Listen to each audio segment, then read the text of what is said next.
His wife's health is.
Hi, Mr. Chairman, we're good.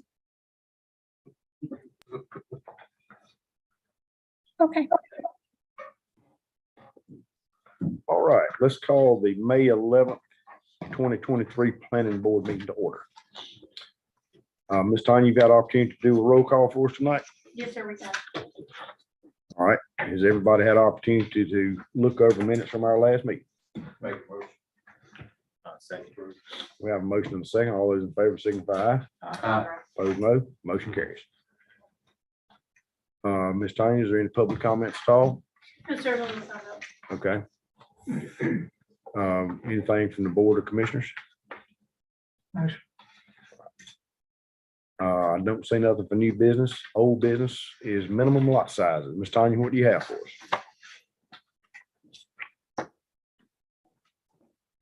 Okay, y'all have a plethora of information in front of you.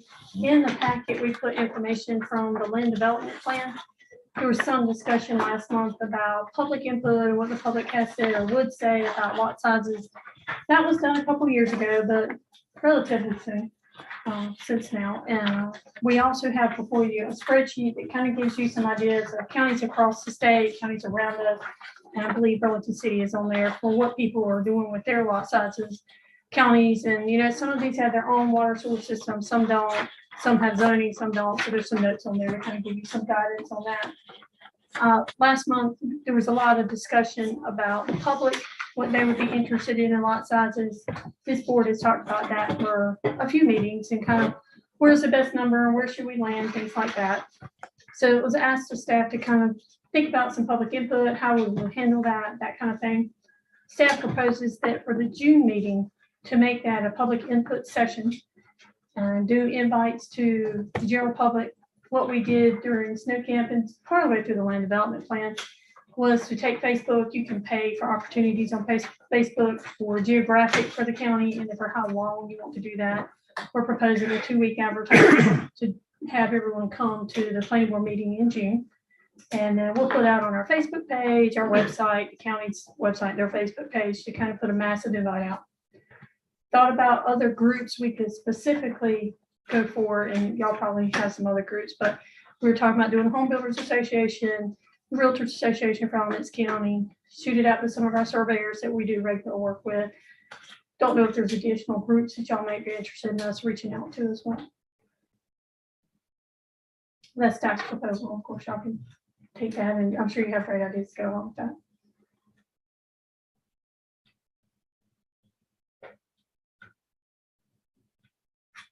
Oh, y'all can adjourn. You can adjourn. Anybody have anything? So we're talking about just inviting the public, or you want to talk about some ideas, thoughts from what we've had in the last month? Well, yeah, of course. Some ideas wouldn't be a bad idea. Okay. Long as they're good ideas. Well, not bad ideas be a bad idea. Something goes on the eye of the beholder, right? So, all right. I got some thoughts. Okay. course, We we's counting on that. Okay, all right. So thoughts, wrote down a couple different things, trying to see where we could go with something, to, kind of manage the growth, in the rural parts of the county, right?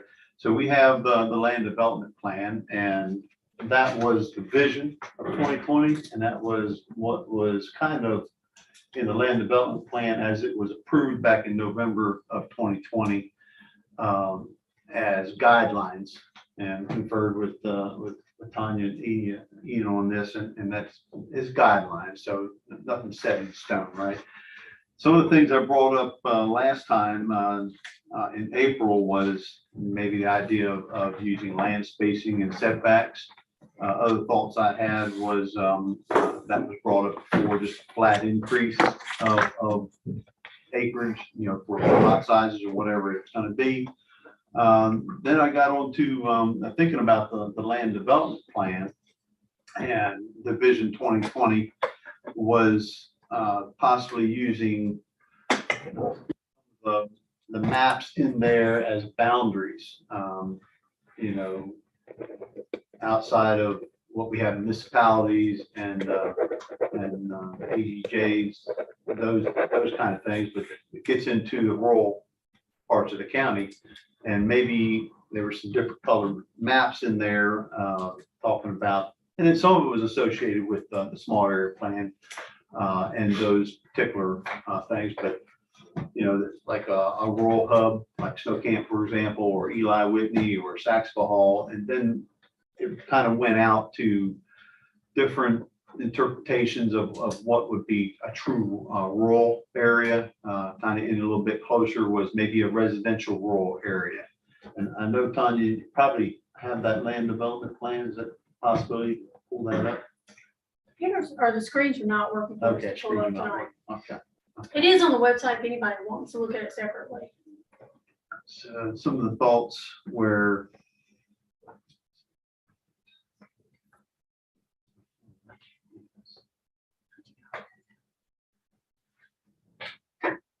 wish I could be able to see my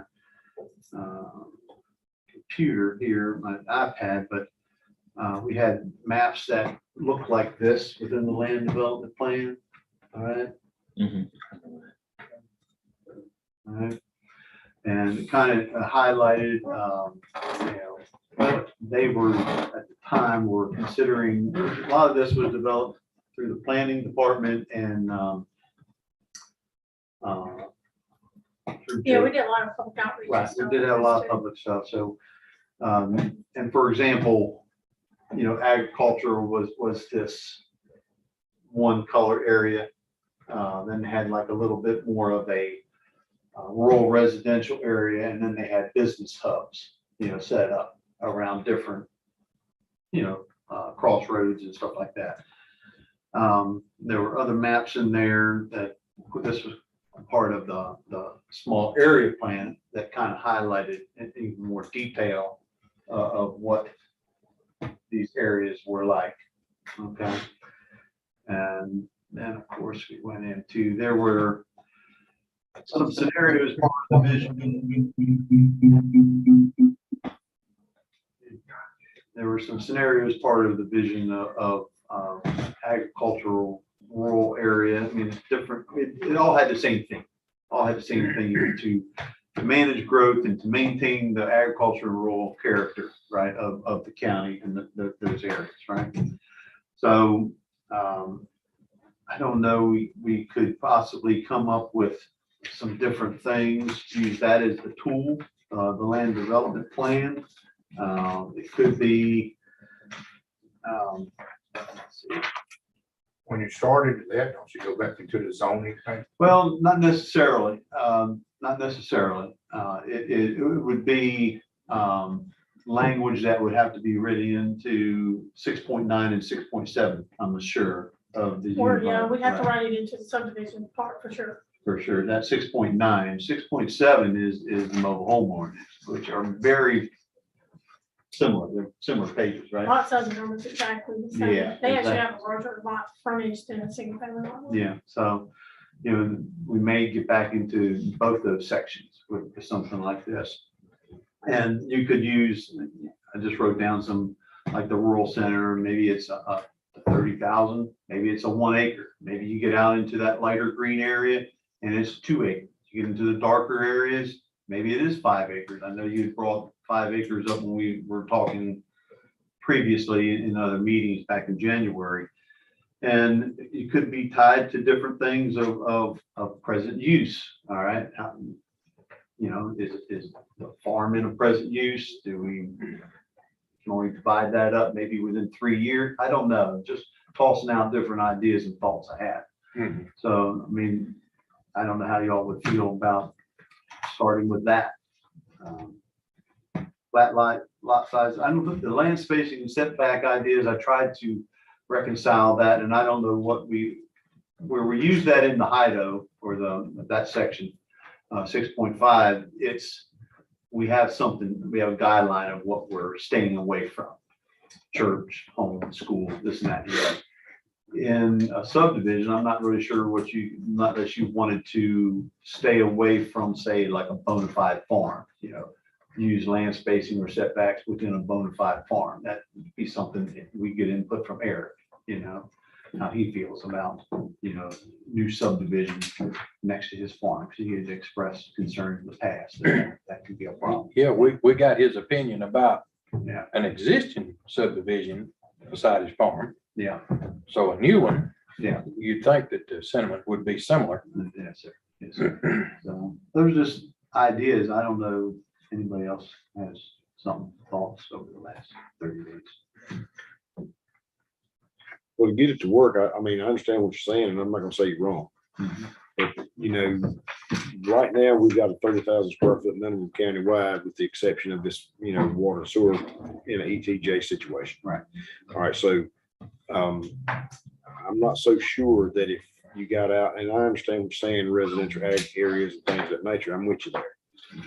But I don't think it needs to be so complicated that you have to worry about, well, I just turned on this street, now all of a sudden I gotta have this. If it is more simple from Orange to Guilford, Caswell to Randolph, if it was more simple across the board, it'd work out a whole lot better. And that's just my opinion. It's pretty much the sentiment that I've gotten so far from the folks that I've talked to. I'm not hearing no complaints at all over the acre to an acre and a half minimum lot size.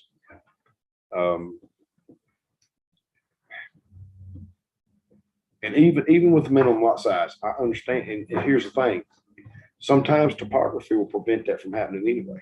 Sometimes with topography, your lot's gonna be bigger regardless. That's right. So, you know, Streams, ponds. sure, and I mean, especially with Jordan Lake rules being like what they are here now, I mean, it's not as simple as it used to be. As far as, you know, depending on where you're at in the county, but I mean, used to be, you could go in and just start cutting up and everything's fine. Then with Jordan Lake rules, you have a whole different set of standards you have to follow. So, and I understand, you know, with the public input and all that stuff, that's great. But from what I'm understanding, acre to an acre and a half minimum lot size, I seriously doubt there's gonna be a whole lot of heartburn over that. And just remember that when you're building out new and you're putting a private road in, maybe if you're cutting water on a private road, you still have to be a minimum of an acre on private roads. So it kind of is established in there for certain situations already.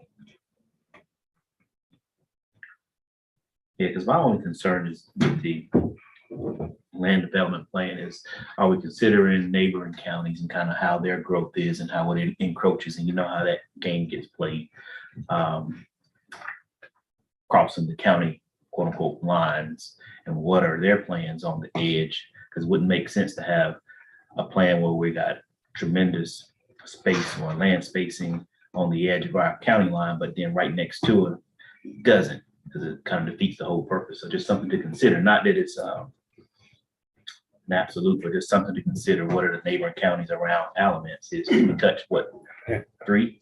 Counties. more than that. Yeah. 4 counties, 5 counties. Yeah. And I'm- So during the land development plan, we reached out to our internals to see where their growth was planning in around our county boundaries. Now, granted, that was a few years ago. The growth didn't happen overnight. So we did reach out and ask some of those questions at that time too. Well, and I'm not gonna totally disagree with what you're saying, but I am gonna do this. I'm gonna throw this guy right here under the bus. Me and Chris has been dealing with this for the last 20 years. If we go far enough east and get over to the state of Orange, they got a whole different set of rules than what we have. And, you know, what we do here and everything's great. I can't speak for everybody, but I basically adopted, if I do it in Orange County, I just do it everywhere. That way, there ain't no complaint. I ain't got to worry about forgetting about nothing. It's a big difference. I promise you There is a big difference, but I'm just saying there's some that are worse, so don't. well, Well, and what you're talking about, what he's talking about is the other side of your coin. Yes, you did. And well, that is, if the counties around us have tighter rules than we have, then that kind of makes a vacuum and everything ends up coming to Alamance County because it's easier, costs less pushback. We come over here and we can do in a year what it takes 5 years to do in Orange County, or can't do it at all.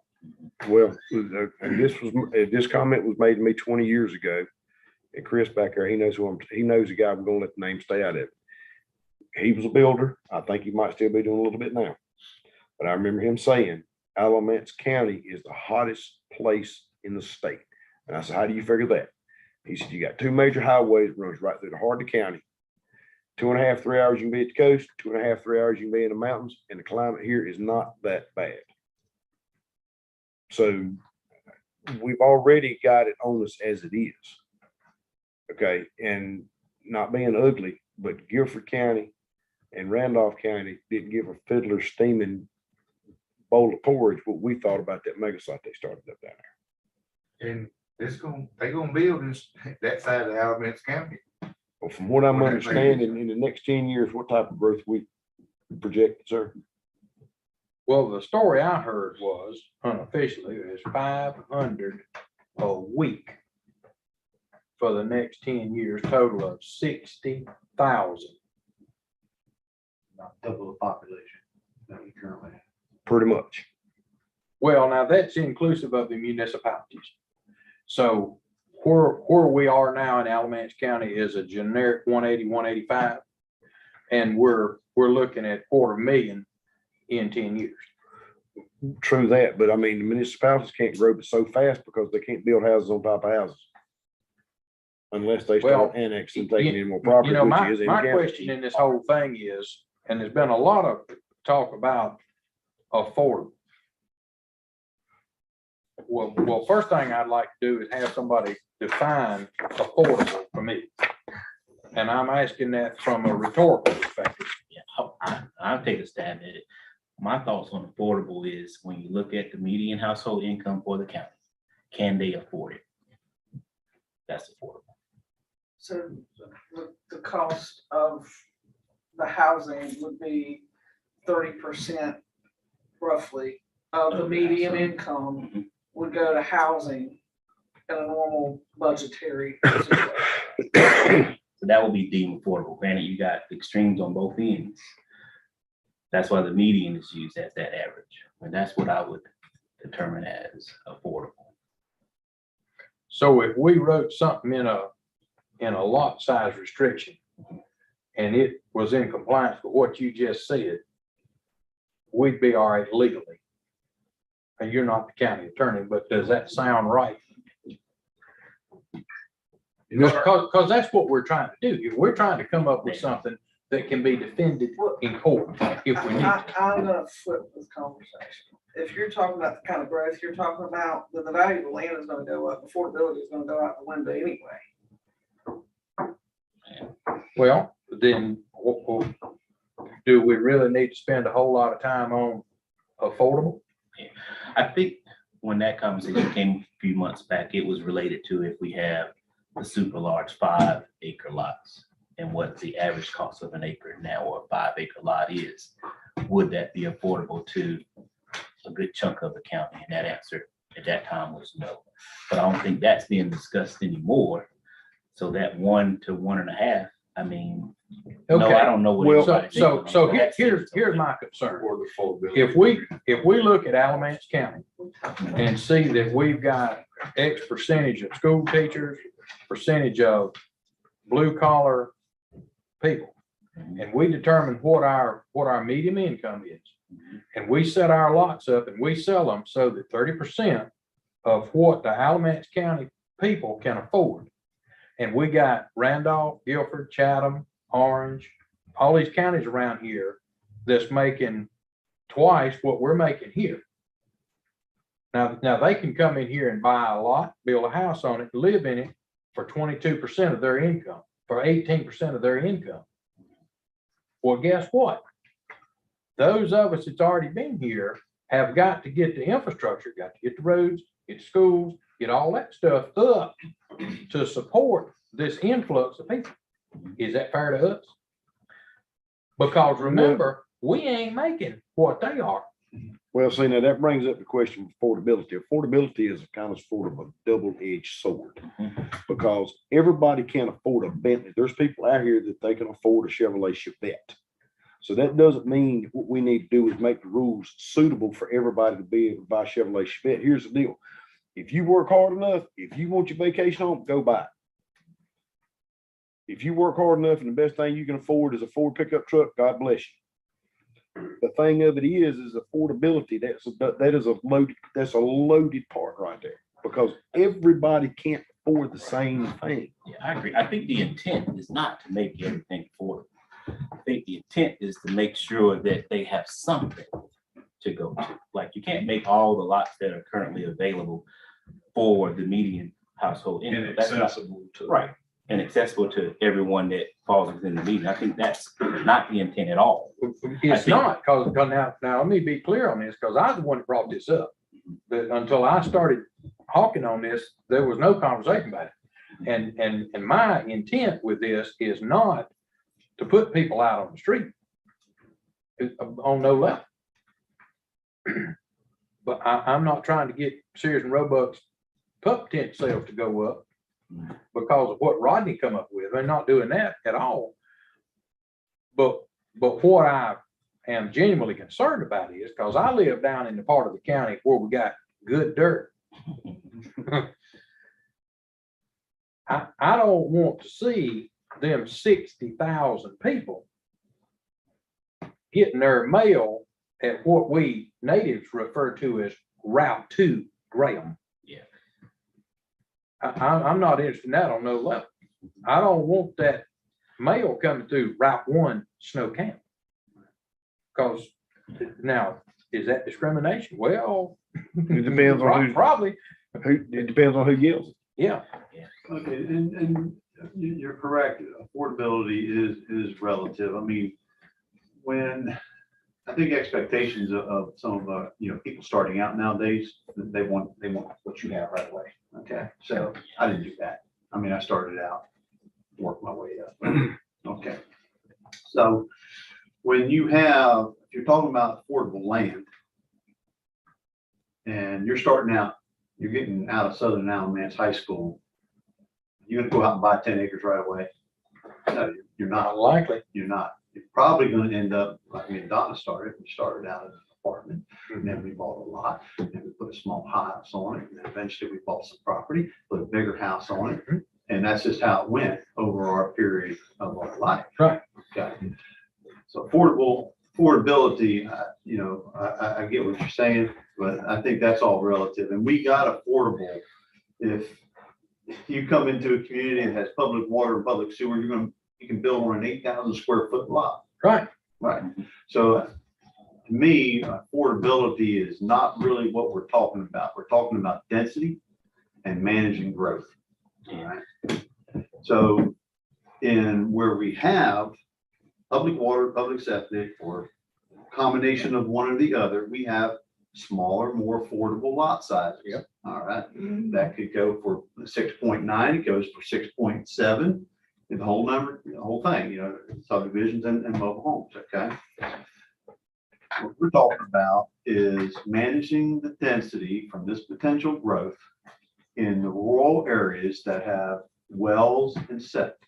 Talked about not poking know, 96 holes in 100 acres, right? For Right. wells. We talked about, we had the septic guy in here from the health department, right? About some of the rules and what would be better and this and that and the other, contamination.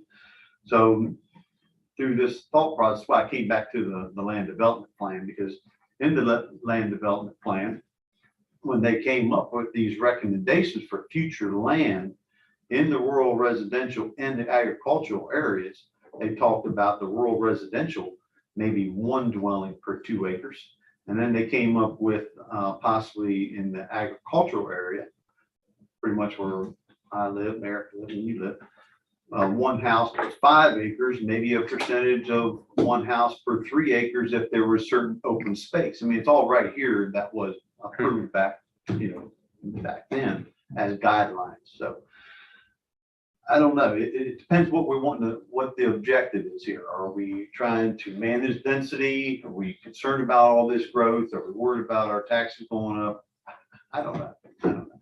But there are tools that we have. It's a matter of stepping forward and trying to talk about this through and getting input, of course, obviously. Because like if we do the standard, like what Ray was mentioning, the 1 to 2 acres, right? Then would it prevent what we're hoping not to happen? Meaning like you got the 1 to 2 acres and Pierce Enterprise buys up 100 acres. And now he can put everything you want to, as long as he keeps it between 1 and 2 acres. That kind of still allows for the same thing we're hoping not to happen. So that's why I'm wondering if there's a combination of something that we could do that maybe not so restrictive. That's why it was good to hear that, because I didn't remember that part, but I like that because it's scalable. And it would, in theory, prevent what we're hoping not to happen, and it's already written.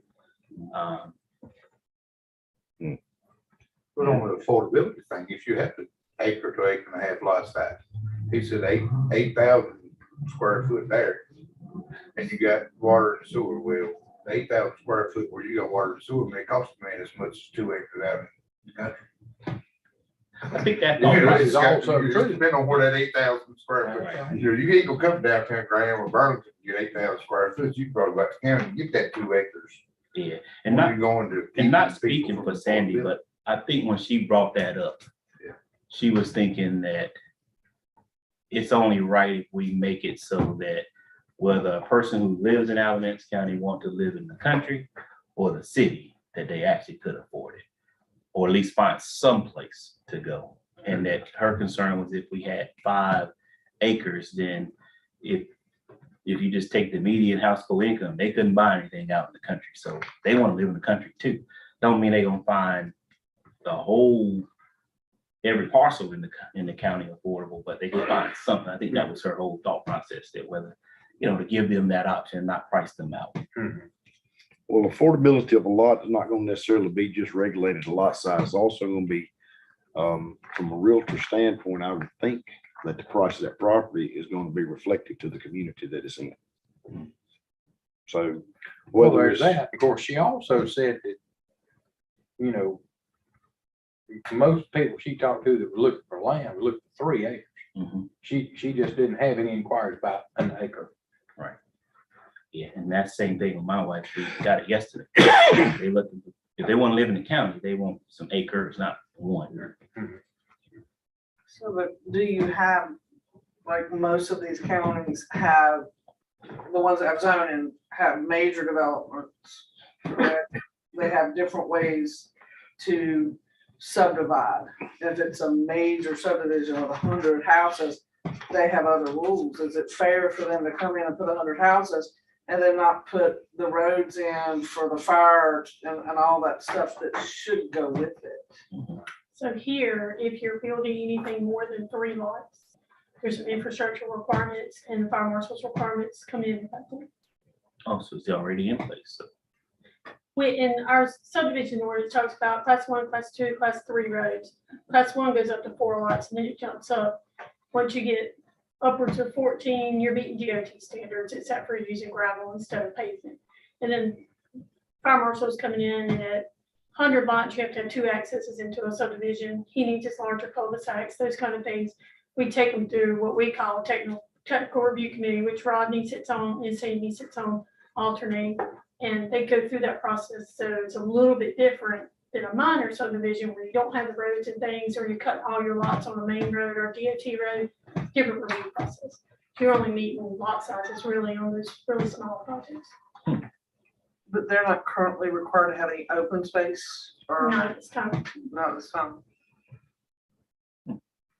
But that, what you brought up at the last meeting about somebody around here, that you can have your house on a lot, but then you got to have 3 or 4 acres of open space dedicated to it. Talking about cluster development. That would We be, allow those in the balance of the watershed only. in a situation like that right there, that 3 acres would be over there, would that not be necessarily considered public access? No, it's supposed to be covered by easement forever and ever. It doesn't have to be public, but it can never be done. But if I decide I want to go fish in that pond, and my neighbor 3 houses down decide he wants to fish in that pond, we'll go fish in that pond, right? If y'all live in that neighborhood, it's part of the covenants and restrictions in that neighborhood. I just soon own the pond, and if you want to fish in the pond, you're gonna be nice to me. That's the way I see it. Ring the doorbell and put We 2,000. don't build a house in the subdivision You with a would be shared living pond. in the subdivision with me. My point being is this, if you got an acre for your house, and then you got a satellite spot over there, it's gonna be our open space. You know, ultimately that, now, there again, if my house is on an acre, I control what's inside my property owners as long as Papa County don't get upset. If you're gonna have open space, I just soon own that open space and be part of my lot. So if I decide I wanna have me a detached garage back there to work on my broke down tractor, it's mine. If your neighbor don't like it, grow a tree, build a fence. That's my thoughts.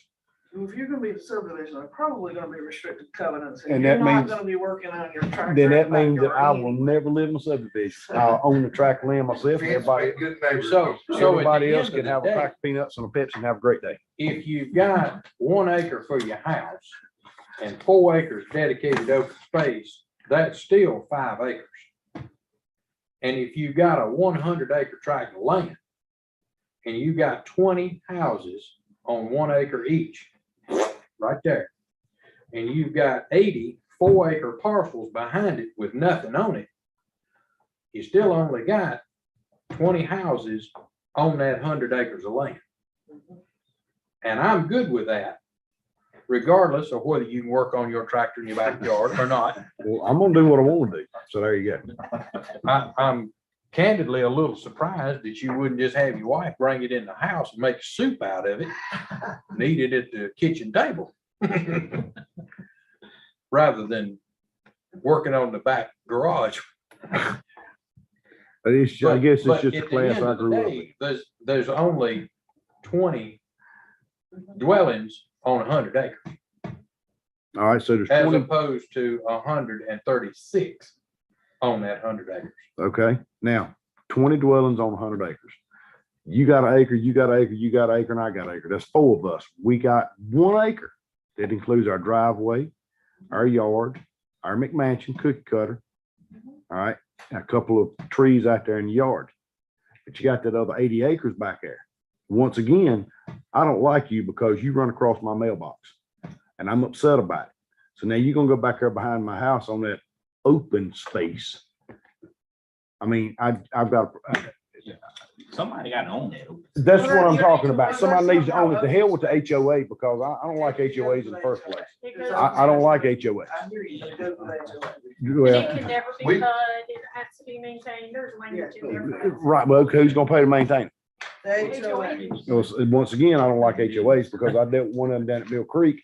And basically what they got upset was they got upset because they didn't like the color the mailbox man put up out there. That's right. You know what? I got a better idea. If you don't like my mailbox, then close your eyes and don't look at it. I used to run an architectural review committee for somebody, for a subdivision we did in Cary. And if you want to hear odd stories, I'll fill you up. Okay, once again, now I'm gonna throw this on you with HOAs. You bought your house, you paid for it, you're making the payments. You give me one good reason why I should get irritated with you because I don't like your shingles. Because I'm on the HOA and I'm the one that's in charge. You're gonna pay me to tell you that you're gonna roof your shingle.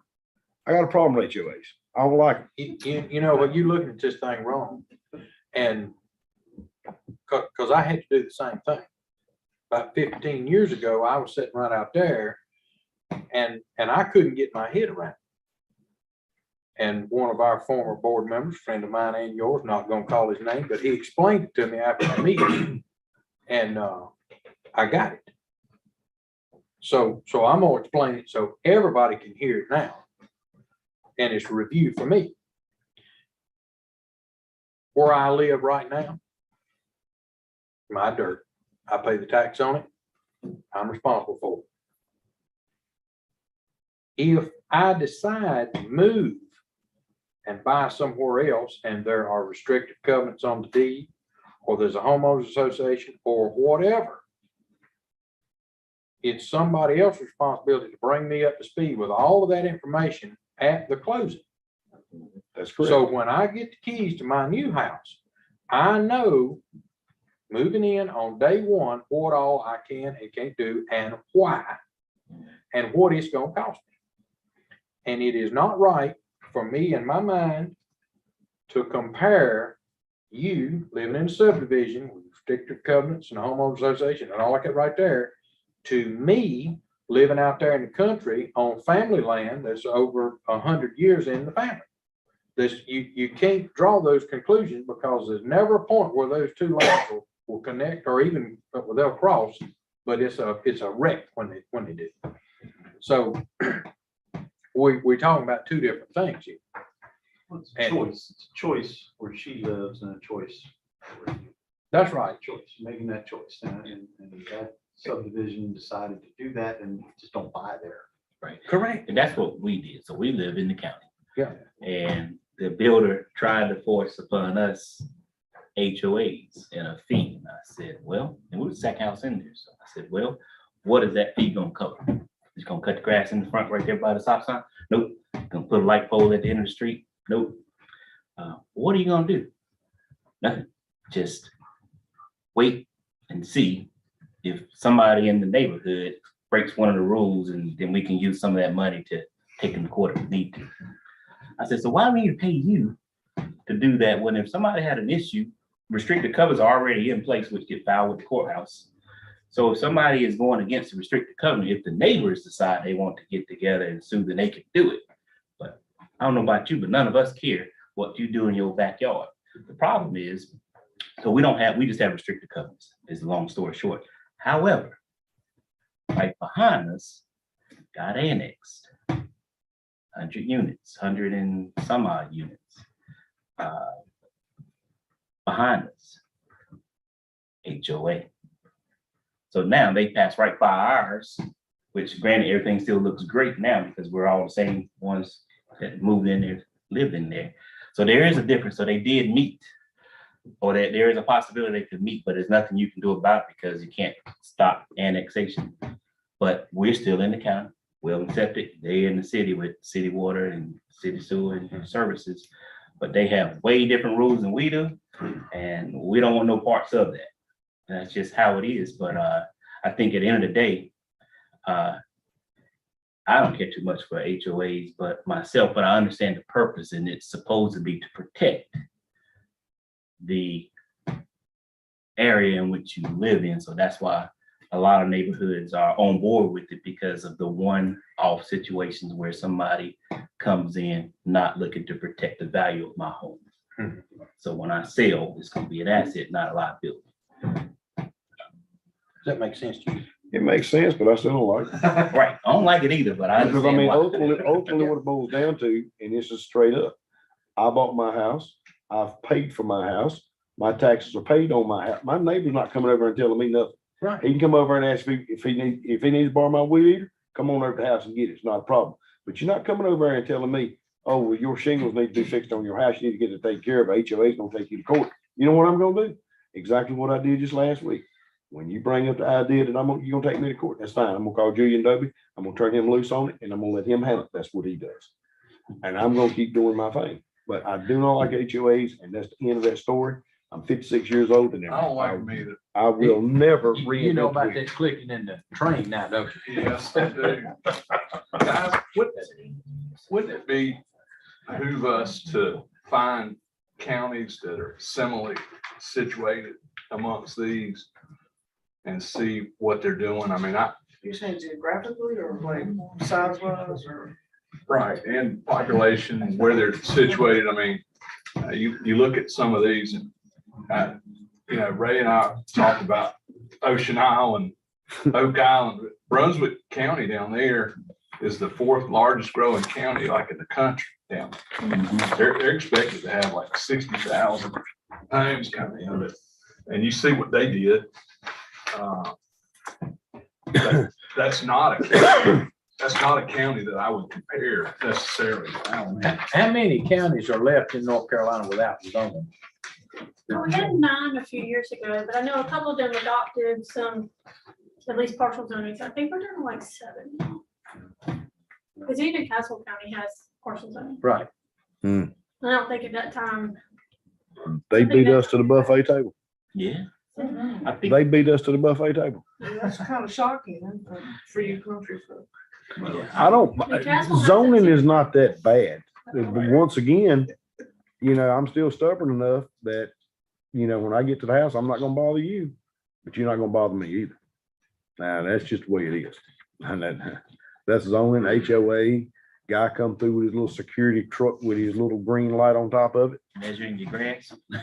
Oh, yeah, see that right there is gonna be, okay, now I'm paying my HOA fees. You gonna come over here and measure my grass? Get your snapper lawnmower, come on over here and take care of it. I'm going to the house. I'm tired. That's it. I mean, that's You gonna about work what I on your heard that. tractor, your backyard. Measuring the grass. This is no mow made. We don't measure grass in North Carolina. From my perspective, in the snow camp area, next door county, we talked about, that's where the mega site is, that's active right now. Mhm. For the Toyota battery plant, and now they're gonna put Toyota cars there and do all that kind of stuff. Is Randolph. And while they have zoning, they have some general ideas here that address road foot frontage. And I guess I'm assuming that's in the rural parts of the county. It's rural, on the Randolph. Yeah, we have some of that too. Okay. And then you have rural growth area. And then you have natural heritage overlay. That might be something like that agricultural overlay when we were talking about back a few years ago. So and that maybe what that is, but so they've got some, they're addressing some of that with lot sizes too. More in the line, I think what Rodney's thinking of, and something that would help control, help manage, I don't want to say control, or anything like that, but manage potential of the future. That's all. I just think that I would love to see us start, meaning and build from it. Because I feel like if we do nothing, which is kind of how we got to this conversation in the first place, if we do nothing, then We're it's gonna get worse and we'll be behind the 8 ball. And I think that if we at least initiate something, you can always move it. You can Yeah. always change it. It ain't gonna be nothing but some words on a piece of paper. Now, Miss Tanya, didn't you say earlier that you're gonna push this out for public input Next month's meeting. for next month's meeting? So we'll have all that data and information provided to us at that time. And then we can take it and we can massage it and get it where it needs to be. Right, staff will just compile notes. I'm sure y'all will be taking notes during the meeting. We can reconvene. Okay, well, with that being said, in all honesty, I think she's all over top of it. We're gonna get the public input from the others that are outside the planning board as well as county commissioners. Let's see what they gotta say, see County what they commissioners want. don't get a say. They just get a vote. I understand all that. They get a final say. But, you know, and I'm assuming that Rob from Environmental Health will be here at our next meeting, give us some insight as well. So with that being said, in all honesty, it'd probably be best for us to sit back, let staff go ahead and do what they're gonna do, gather that information up, because we can sit here and talk about it to 12 midnight, we ain't gonna be a bit further along what was, 20 minutes ago. So, I do want to say one thing, from the standpoint of steamrolled, I think it's important to remember what I think this conversation should be about, is that we don't have such explosive growth in the county that growth outpaces the availability of services that the county provides. And that we put ourselves in a situation where we're not able to provide the educational resources, the sheriff, the landfill. You know, there's lots of components. Emergency That's- services, Uh-huh. fire service. I mean, there's lots, you know. I'm not so sure we're not stretching that rubber band already. Oh, they're, Well, is. yeah, they're it behind is. the It is. EMS. I They're mean, just, Sandy's not here to give us the information on it, but they're not nowhere near done building that new high school down at 119. Well, before they get done, start thinking about putting the sod down, they need to be thinking about another. Yeah, the high Yeah, school's they supposed to be moved in and all. Yeah, we moved. They already in talking on- about the elementary school or something somewhere. So, Yeah, they that gonna have was to at have the mobile last units session. rented on day one. Yeah, well, what's that, Lord have mercy, down there in Hall River, they just put in $1 million worth of mobile classrooms down there, and it ain't even hardly enough to take care of a Sylvan Elementary. Oh, you're Are you Grace talking Academy? about? Uh-huh. Grace Academy? They just put those in, I mean, They did that right before the school year, yes. I It mean, was actually $1.6 million. okay, well, $1.6 million, and like I said, it wasn't enough mobile classrooms down there to put Sylvan Elementary in, and that's the smallest elementary school in the county. So, I mean, ultimately, the county is already, when I say being taxed, It's small and plain. Sylvan, smaller than Pleasant Grove, sir. The county, and I'm talking about from the commissioner side, they're already being taxed enough. I mean, I think she said that school was like $67 million. That's right. Like I said, before they put down there, It was over. It Yeah. was full before they get they- their next layer, at their last layer of asphalt down on the parking lot and drive-through, they gonna need another school. Oh, yeah. Well, they knew that before they built it. So, But, you know, I don't know if you've been keeping up with the state. This is not an education meeting, but they're trying to figure out a way to help take the burden off the counties as well, even offering incentives for private schools and that kind of good stuff, because it costs the county a lot of money to build a school. And we just don't have it. We can, Do you have a July meeting? we're debating it right now. I just wondered, with your survey going out in June, when are they going to report back? If you don't have a July meeting. Well, it would be the August. meeting. It'd be the August meeting, and historically, getting a quorum in July is next to impossible. Yeah. Based on July 4th holiday, things of that nature. And I can't think of a member on this planning board that doesn't give, I mean, we're already giving ourselves as hard as we can. But at some point in time, we have family obligations that have to be taken care of as well. I'm taking care of mine. Back to one county commissioners meeting in July. I'm getting ready to take care of mine next week.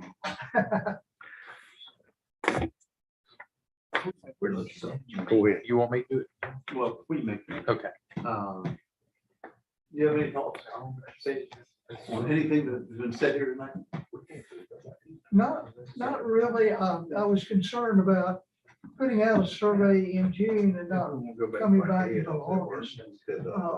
Because people are getting lost in the vacations and whatever. The only question I would have would be, are you better off to do the survey in August or have a July meeting? And I just thinking, not really trying to tell Well, if you guys had to pick between those two, you'd do the survey in August. I can answer that question.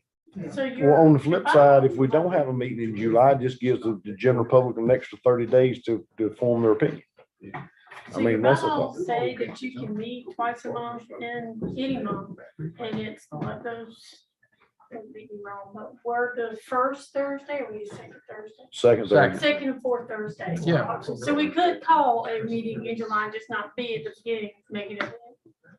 It would be it'd be a 2-week turnaround to get to your August meeting. we got time from now till next month to decide that, right? Yeah, something that we probably have better attendance later. The- Let's put the that other on, let's alternative- discuss it at our next meeting. Would be to have the public input session in June, like you've said, and then have the July meeting to be the 4th Thursday. I think that's what she. It was time to hours. Right. I like that idea. I think- That saves you 2 weeks from going to the second week of August. And county commissioners are gonna be tied up with budget, both of our June meetings. We have public hearing, the first meeting, and then we have have to have the vote during the second meeting, which is the third Monday. Because we've got to have a budget in place before June 3rd. And then we don't have a meeting the week of July, the July 4th week. And we do the third Monday in July. So we only have one meeting in July.